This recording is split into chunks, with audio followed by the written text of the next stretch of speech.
Right then, sorry about that short little break. Just having a chat about the lunch options here at the circuit. Already looking ahead to the break and where I can stuff my face.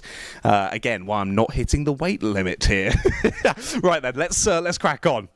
Getting ready for the mini qualifying session to head on out. Looks as though, on the live timing anyway, we should have 12 drivers heading out for this mini session. And once this one is said and done, we'll be over halfway through the qualifying. We'll have a short break. Now, it should have been about 50 minutes, but I know we started a little bit later, so that might end up being shortened somewhat, but I will wait and see. During that 50 minutes, there'll still be stuff to watch on the live stream, so don't go anywhere. We'll be doing the pole position presentation across all of the classes, where you'll be blessed with my beautiful face on the live stream, chatting with the pole position drivers in every single class and just having a little natter about the event in general and how they feel going into proper racing action later on today and into tomorrow. And speaking of which, after that pole sitter prize giving, we're going to the first round of qualifying heats. Of course, in exactly the same order that we've had for the qualifying sessions this morning.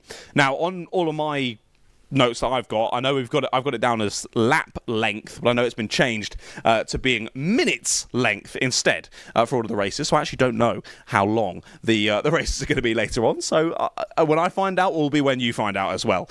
And then we'll have one round of qualifying heats for all classes.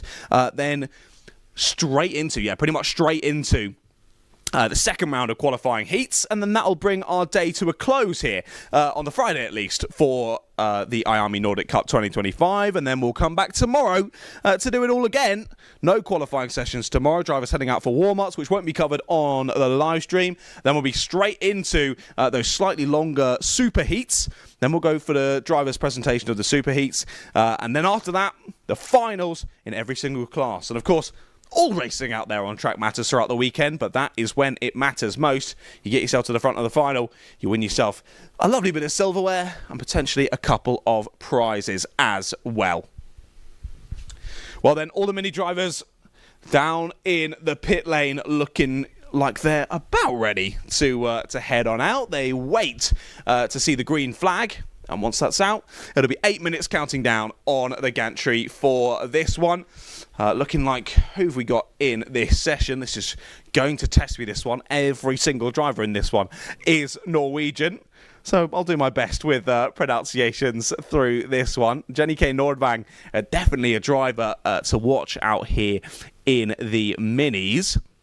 Now, Jenny was pole position in the Cadetti final at last year's Nordic Cup.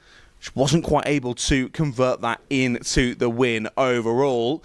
And at the moment, currently sitting P29 in the IAME Series Norway Mini class. Now, I don't believe, if my memory serves me correctly, that the Norway Championship, the Norwegian Championship, I should say, has actually been to this circuit just yet. I think that's at the end of the season later on. So not only is this a fantastic one-off event to secure yourself some top prizes, it's also great for a bit of learning, a bit of tuition as you get ready for those rounds of the regular championship season as well. And hopefully drivers will convert that pace into some positive results. I'm just going through as well, of course, I did all of my commentary notes earlier this week and last week, so the entries slightly different, so I'm trying to check who is actually in this one. But I'll count you through as best I can. Looks like an issue for one of the drivers there in the dummy grid, just trying to get that engine back into life. And looks like they're still struggling to do so, so hopefully not an issue already for one of our drivers. Looks as though as well, one of the drivers that's just headed out onto the track just has a transponder number on my screen, so hopefully we can get that sorted and let you know who that is heading on around the track. As you can see, they're simply represented by an open bracket on the live stream timing. Looks as though, oh no, issue not fixed, and a spin straight out of the pits there for the 106. Obviously cranking that steering lock on to try and get a bit of heat in the tyres, but clearly nowhere near enough heat in those tyres just yet for the 106 of Jenny K. Nordvang. Sadly, Jenny, that one was caught on the cameras. But either way, Pick yourself back up. One little small mistake out of the pits never hurt anyone. Head on out. You've still got lots of time to get things sorted in this session. Sadly, it is looking like a bit of an issue for one of our drivers there down in the dummy grid. I do believe that's Daniel Storlin. So Daniel from the Team Pro Karting outfit, the 132, having some sort of engine issue down there on the dummy grid.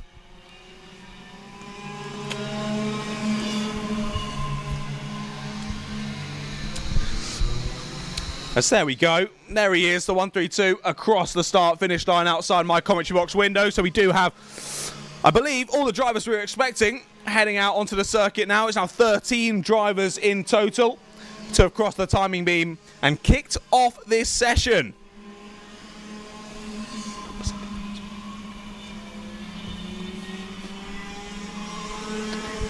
As you can see on your screen, it's new fastest lap for transponder number 13848836. So big up to transponder. Great time sat there, 50.8 to kick off the session. I can imagine this one, it's going to be rather close yet again out there. A number more drivers in this one, the most we've seen, the busiest that we've seen the circuit so far today, with 13 drivers taking to it. Like I say, over 1 kilometre in length, so it gives the opportunity for some pretty big grids here at KNA Varna.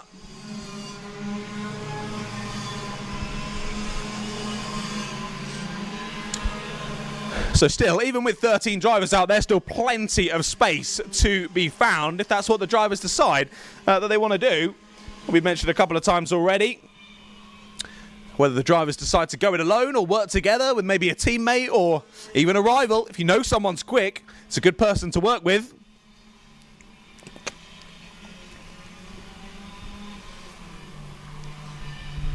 That's what a couple of the Kart Republic drivers are doing out there. They're heading around the final corner now at the moment. Who is that we've got? The 180 of Espen Mo. And the 144 is the driver behind him. And that's your fastest driver at the moment, Jakob Ovram Berget. Jakob, very fast. He's just set another purple lap time. So clearly that working together, working a treat. Well, he's just been pipped now by Adrian Mikkelsen. And again, a driver we've already seen out so far today in the Junior 60s. Ole Alexander Sørli-Smistad gets to the top for now. First driver down into the 49 so far in this session. I can see as well, Adrian Mikkelsen has dropped down into the 49s. He's currently showing us third place on the timing tower you can see on the left-hand side of your screen. But he has gone faster than Jakob. So hopefully that should update in a few moments' time. There is a nice shot of sector number 3. I will say you can't notice it as much on the live stream as I was watching from last year, and I was surprised when I arrived at the circuit about how much elevation change there is. Now, there's not huge hills like you would see at some kart tracks back in the United Kingdom, but there are definitely some big up and down sections. The biggest one, I would say, you come under the bridge section left-hander. You have a small upwards up into heading through into sector number 3, and there's a big downhill braking zone into a sharp right-hander. So that's a difficult one to contend with. It is banked a little, which makes it a little bit easier for you to hug the right line and hold the speed through the corners. But either way, there you go. What a beautiful shot. Thank you. Someone's listening to me, it seems like. Thank you. I apologise that you have to listen to me, but anyway, there is the lovely shot of that corner. Now, I know the corners here don't have any names, which makes it, well, I was going to say more difficult for me, but actually I probably wouldn't be able to pronounce them anyway, so maybe a bit easier. But like I say, that's down into sector number 3, that is, and that beautiful open camera shot gives you a really nice view of the drivers. You can see here, that is the 2 Kart Republic drivers, I do believe, heading on down. A little flick of the back end there for the driver following. I do believe that's Jakob Ovram Berget, who's following in. No, he's moved ahead now. It's the 180 of Espen Mo, now the driver in behind. So clearly working together well. There's clearly been a bit of a team talk between these two of, right, the slipstream's going to really help us find a bit of lap time here. So I'll have a couple of laps in front, then we'll switch. You have a couple of laps in front. We can use each other's tone very nicely and try and get us both further up the grid. Well, it's working at the moment. Espen on that front row. Jakob on row number 2. It's Adrian Mikkelsen who joins them on that row 2. Ole Alexander Suli Smistad on pole position for the moment. Just less than 0.4 of a second separating those drivers. And if we look back to the practice times, it was Adrian Mikkelsen who was the fastest across practice.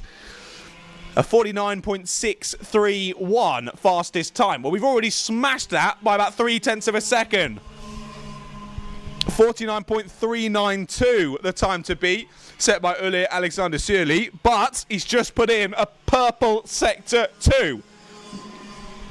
Could this be even faster for the 197? Two drivers going side by side. One of those was the 197, and there's a good time from Jenny Nordvang.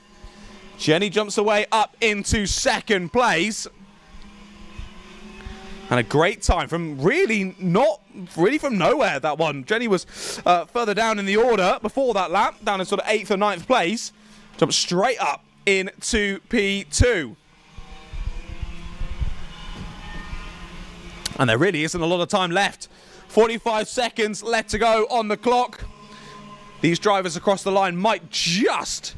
No, we're down to 49, so no, they will be starting their final lap of this session. We've got about 6 or 7 more drivers now heading through sector number 3 as they begin their last laps of this one.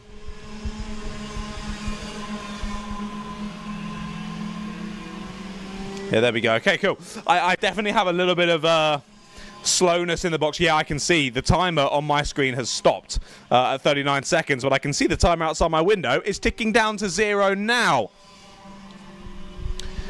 So checkered flag is out then on the gantry. See if I can get this reloaded. Aha! I think it has. No, we're still stuck at 18 seconds. Well, I'll try my best to call you through as they head across the finish line. Or I guess the Norwegian line, you'd call it. Sorry, that was awful. That's an awful first stroke of the day. I'm sorry, my British humour is going to come through, which, aka, not funny at all. We'll see how this all finishes then. Timer ticking down to 0. A couple of drivers chopping and changing in the order. As Daniel Stollen jumps up to P7 on the last couple of times of asking. Oliver Christiansen Campelien gets a slightly better time as well, jumps his way up into the top 10. But like I say, as you can see on the live stream, the timer here has still gotten stuck at 18 seconds. So doing my best to call you through on these last couple of laps, but I'm not actually sure if any of the drivers have changed where they are on the grid. So anyway, at least to my knowledge, Ole Alexander Suli still your fastest driver out there on circuit as the session comes to a close. And Jenny K. Nordvang, the driver who I believe will be alongside him on the front row of the grid. Jakob Ovrenberger there on row 2 with Espen Moe, then Christopher Melhus, Adrian Mikkelsen, then Daniel Stollen, Berk Branslet Bendixvold, then Marcus Alberg, Oliver Christiansen Campelien, then our transponder number, who I still don't know who that is, but our transponder number there in 11th place with Christian Björgen and Shelley Sander. Your 13 karts that were out for that qualifying session, getting everything said and done, and that is